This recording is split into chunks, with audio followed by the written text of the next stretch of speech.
7 March 1965. Dearest Suzie, finally got a letter from you last night and was glad to hear from you.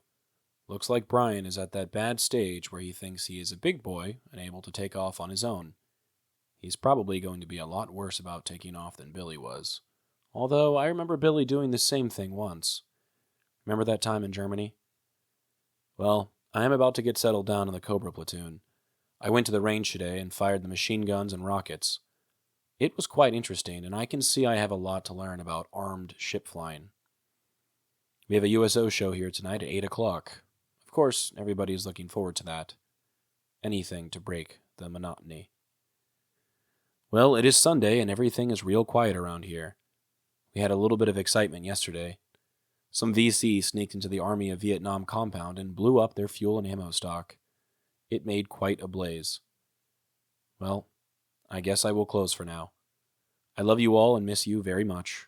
I am still counting days, although it is very depressing to think about 200 more days away from you. All my love, Bill. In this letter, we get the sense that the war is changing. Popi is settling into his new role in the Cobra platoon, training on machine guns and rockets and trying to break the monotony with the U.S.O show. With that being said, behind the scenes, the men steering U.S. strategy were starting to question the entire approach to the war.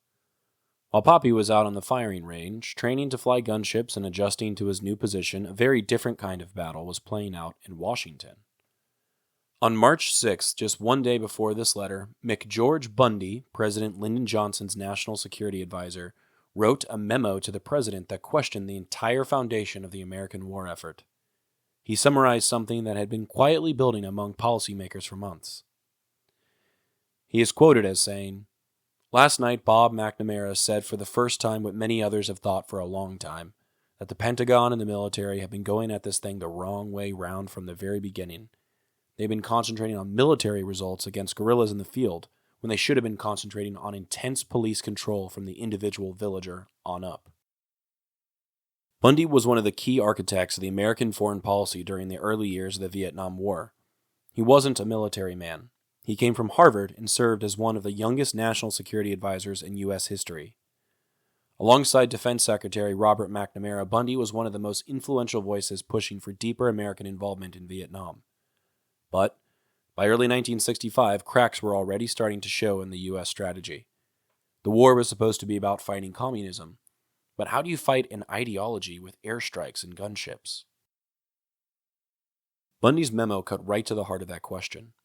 American forces were chasing down Viet Cong fighters in the field, but they were losing the bigger battle for control of the countryside, where the real power of the insurgency lived.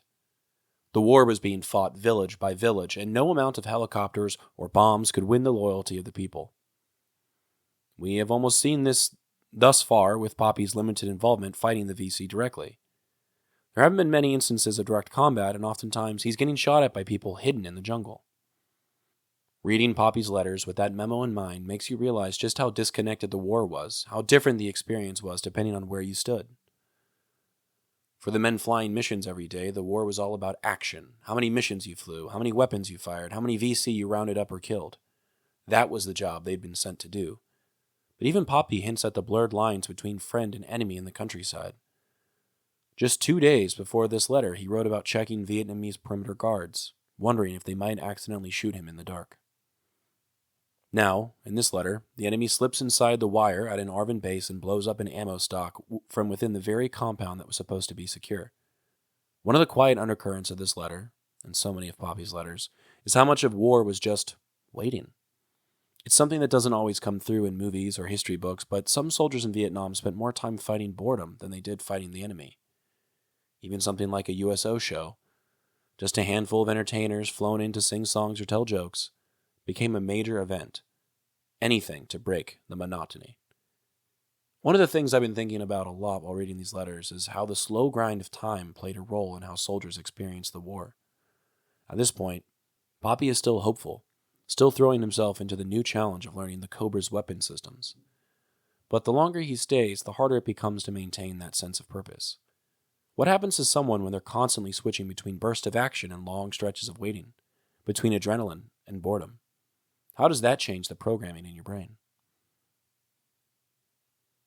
The photo I chose for today actually depicts Popi's point of view while at the range.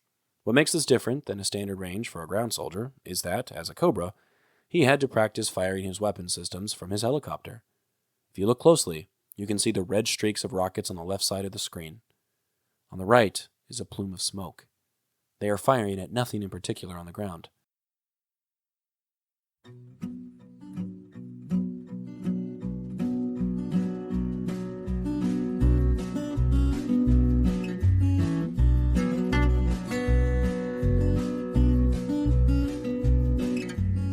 I'm Alex Lowy, and I hope you have enjoyed listening to this episode of Dearest Suzie and receiving messages from the past that my Popi wrote exactly 60 years ago. I sincerely appreciate your time and interest. Please consider following the podcast on your preferred platform, and if you're enjoying it, I kindly ask that you take the time to rate the show and leave a review. Also, please follow the project on YouTube, X, and Instagram.